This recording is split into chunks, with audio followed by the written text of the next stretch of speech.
ನ್ಯೂಸ್ಗೆ ಸ್ವಾಗತ. ನಾನು ಚಂದ್ರಕಲಾ ನೂತನ್ಗೌಡ. ಈ ಇಳಿ ಮುಖದವನು ಹೀರೋ ಆಗಿದ್ದೇ ಹೆಚ್ಚು. ಇನ್ನು ಪಾಲಿಟಿಕ್ಸ್ಗೆ ಬಂದ್ರೆ ಅಷ್ಟೇ ಕತೆ. ಗೋವಿಂದ ಗೋವಿಂದ ಹೀಗೆ ಹೀಯಾಳಿಸಿ ಮಾತನಾಡಿದವರು ಅದೆಷ್ಟು.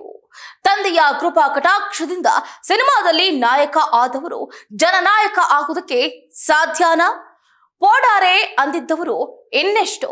ಹೌದು, ಇಳಿ ಮುಖದವನು ಎಂದವರೇ ಮುಂದೆ ಅದೇ ಇಳೆಯ ದಳಪತಿಗೆ ಜೈ ಅಂದ್ರು. ರಾಜಕೀಯ ಚದುರಂಗದಲ್ಲಿ ಎದ್ದು ಬಂದಾಗ ಅದೇ ಮಂದಿ ಸಾಕಷ್ಟು ನೊಂದರು ಬೆಂದರು. ಇಡೀ ತಮಿಳುನಾಡಿನ ಪೊಲಿಟಿಕಲ್ ವೇದಿಕೆ ಒಮ್ಮೆ ಬೆವರುತ್ತೆ. ಘಟಾನುಘಟಿ ರಾಜಕಾರಣಿಗಳ ಹೆಗಲು ಈ ಹೆಸರು ಕೇಳಿದ್ರೆ ಹಾಡ ಹಗಲೇ ಶೇಕ್ ಆಗುತ್ತೆ. ಅಂತಹದ್ದೊಂದು ಫೈರ್ ಬ್ರ್ಯಾಂಡ್ ತಮಿಳುನಾಡಿನ ರುದ್ರ ತಾಂಡವ, ಬಣ್ಣದ ಲೋಕದ ದಂತಕತೆ, ರಾಜಕೀಯ ರಂಗದ ದೈತ್ಯಕತೆ. ವಿಜಯ್ ಬಗ್ಗೆ ಒಂದಷ್ಟು ಇಂಟ್ರೆಸ್ಟಿಂಗ್ ವಿಷಯಗಳನ್ನ ಮಾತಾಡ್ತಾ ಹೋಗೋಣ. ವೆಲ್ಕಮ್ ಟು ಜನನಾಯಕ. ಇದು ಜನಪ್ರಿಯ ರಾಜಕಾರಣಿಗಳ ಅನ್ಟೋಲ್ಡ್ ಸ್ಟೋರಿ.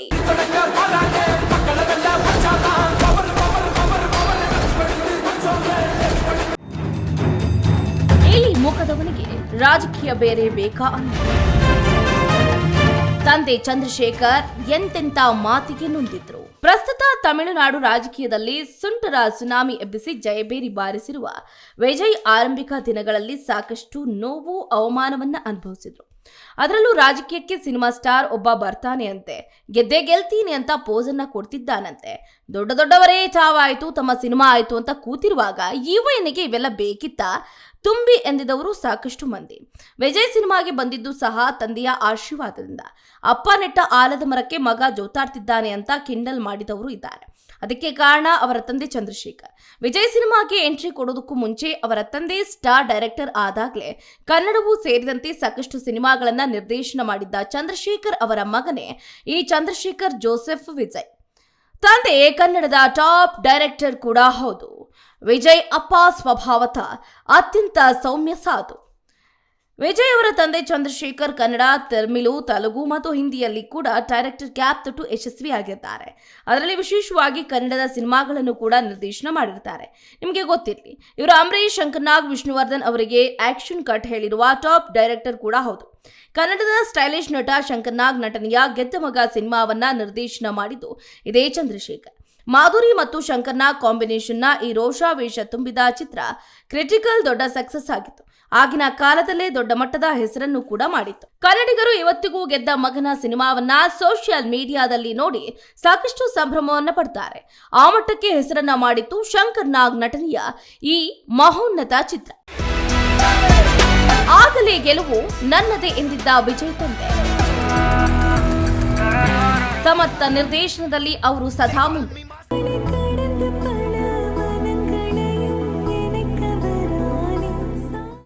ಅಂಬರೀಶ್ ಹಾಗೆ ಪ್ರಭಾಕರ್ ನಟನೆಯ ಗೆಲುವು ನನ್ನದೇ ಸಿನಿಮಾ ನಿಮಗೆ ನೆನಪಿರಬಹುದು. ರೆಬಲ್ ಸ್ಟಾರ್ ಅಂಬರೀಶ್ ವೃತ್ತಿ ಬದುಕಿನ ವಿಶೇಷ ಚಲನಚಿತ್ರ ಅಂತ ಹೇಳಬಹುದಾದ ಗೆಲುವು ನನ್ನದೇ ಚಿತ್ರವನ್ನ ನಿರ್ದೇಶನ ಮಾಡಿದ್ದು ಇದೇ ವಿಜಯ್ ತಂದೆ. ಜಯಮಾಲಾ, ವಜ್ರಮುನಿ, ದ್ವಾರಕೇಶ್, ಸುಂದರ ಕೃಷ್ಣ ಅರಸ್ ಮೊದಲಾದ ಹೆಸರಾಂತ ಕಲಾವಿದರು ನಟಿಸಿರುವ ಈ ಚಿತ್ರ ಪಕ್ಕ ಕಮರ್ಷಿಯಲ್ ಸಿನಿಮಾ.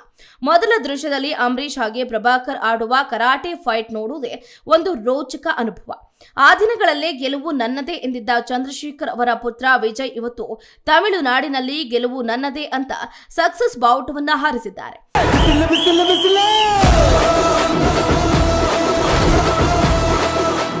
ಇಡೀ ದೇಶ ವಿಶ್ವವೇ ಅಚ್ಚರಿಗೊಳ್ಳುವ ಮಟ್ಟಕ್ಕೆ ಹಿಂದೆ ಇದ್ದ ಸರ್ಕಾರವನ್ನ ಮಕಾಡೆ ಮಲಗಿಸಿದ್ದಾರೆ.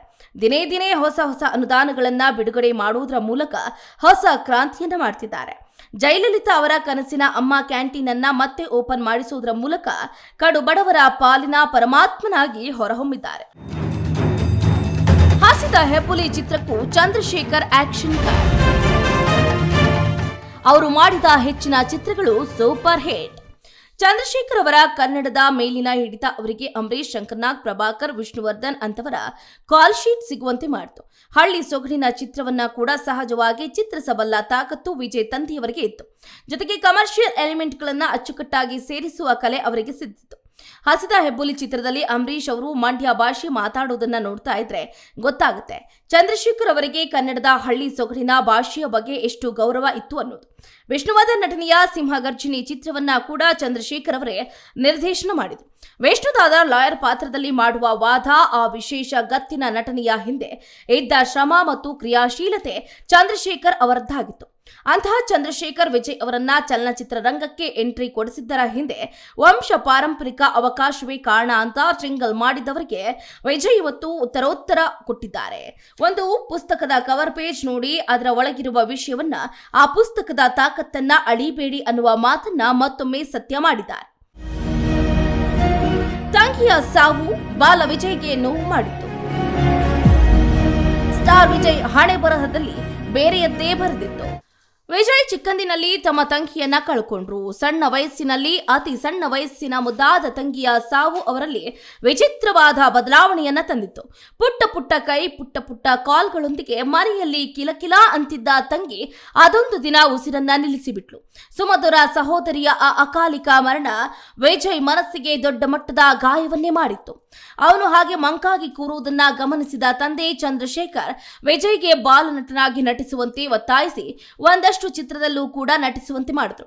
ಹಾಗೆ ಬ್ಯುಸಿ ಮಾಡುವ ಮೂಲಕ ಅವನಲ್ಲಿ ಬದಲಾವಣೆ ತರುವುದಕ್ಕೆ ಮುಂದಾದರು. ಸಿನಿಮಾದಲ್ಲಿ ನಟಿಸಿದ್ರ ಪರಿಣಾಮವೋ ಏನೋ, ವಯಸ್ಸಿಗೆ ಬಂದ ವಿಜಯ್ ತಾನು ಸಿನಿಮಾದಲ್ಲಿ ಹೀರೋ ಆಗಿ ನಟಿಸ್ತೀನಿ ಅನ್ನುವ ಆಸೆ ವ್ಯಕ್ತಪಡಿಸಿದಾಗ ವಿಜಯ್ ತಂದೆ ನಟನೆ ಅಂದ್ರೆ ನಿನಗೇನು ಗೊತ್ತು ಅಂತ ಕೇಳಿದ್ರು. ಆಗ ವಿಜಯ್ ರಜನಿಕಾಂತ್ ಸಿನಿಮಾದ ಒಂದು ತುಣುಕನ್ನ ಅಚ್ಚುಕಟ್ಟಾಗಿ ನಟಿಸಿ ತೋರಿಸಿಬಿಟ್ರು. ತಂದೆ ಹಾಗೆ ಇಡೀ ಮನೆ ಮಂದಿ ವಿಜಯ್ ಆ ನಟನೆಯನ್ನ ನೋಡಿ ಮೂಗಿನ ಮೇಲೆ ಬೆರಳಿಟ್ರು. ಮಗನ ಆ ನಟನಾ ಕೌಶಲ್ಯಕ್ಕೆ ಶಭಾಷ್ ಗಿರಿ ಕೊಟ್ಟು ಸಿನಿಮಾ ಹೀರೋ ಮಾಡಿತು.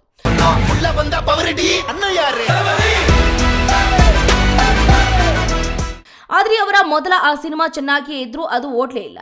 ಆಗ ವಿಮರ್ಶಕರು ವಿಜಯ್ ಮೈಮಾಟವನ್ನ ಇಲಿಗೆ ಹೋಲಿಸಿ ಲೇಖನ ಬರೆದಿಟ್ರು. ಇಲಿ ಮುಖದವನಿಗೆ ಸಿನಿಮಾ ಯಾಕೆ ಬೇಕಿತ್ತು ಅಂತ ಟ್ರೋಲ್ ಕೂಡ ಮಾಡಿದ್ರು.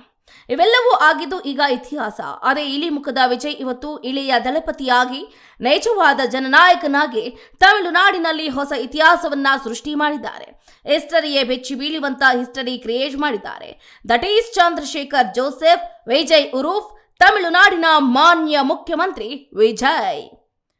Vinayak Ram Kalagar, speed plus Karnataka, Bengaluru. உங்க விஜய்க்கு, உங்க அண்ணனுக்கு, உங்க தம்பிக்கு, உங்க பிள்ளைக்கு ನೋಡುದ್ರಲ್ಲ, ವಿಜಯ್ ವಿಜಯ್ ವಿಜಯ್. ಇತ್ತೀಚೆಗೆ ಇಡೀ ದೇಶದ ಸೋಷಿಯಲ್ ಮೀಡಿಯಾ ಈ ಹೆಸರಿನ ಹಿಂದೆ ಬಿದ್ದಿದೆ. ಟ್ರೆಂಡಿಂಗ್ ಅನ್ನುವ ಪದಕ್ಕೆ ಹೊಸ ಅರ್ಥವನ್ನ ಕೊಡುವ ಮಟ್ಟದಲ್ಲಿ ವಿಜಯ್ ಹೆಸರು ಸಾಮಾಜಿಕ ಜಾಲತಾಣದಲ್ಲಿ ಆಧಿಪತ್ಯವನ್ನ ಸಾಧಿಸಿದೆ. ಎಲ್ಲಿ ನೋಡಿದ್ರು ಎಳೆಯ ದಳಪತಿಯದ್ದೇ ಸದ್ದು ಸುದ್ದಿ. ಇವತ್ತಿನ ಜನನಾಯಕ ವಿಶೇಷ ಸಂಚಿಕೆ ಇಷ್ಟ ಆಯ್ತು ಅಂದ್ಕೊಳ್ತಾ ಮತ್ತೊಂದು ವಿಶೇಷ ರಾಜಕಾರಣಿಯ ವಿನೂತನ ವಿಚಾರದೊಂದಿಗೆ ಮತ್ತೆ ಸಿಗೋಣ. ನಮಸ್ಕಾರ. ನಮಸ್ಕಾರ ಹೇಳ್ದೆ ಕಣೋ.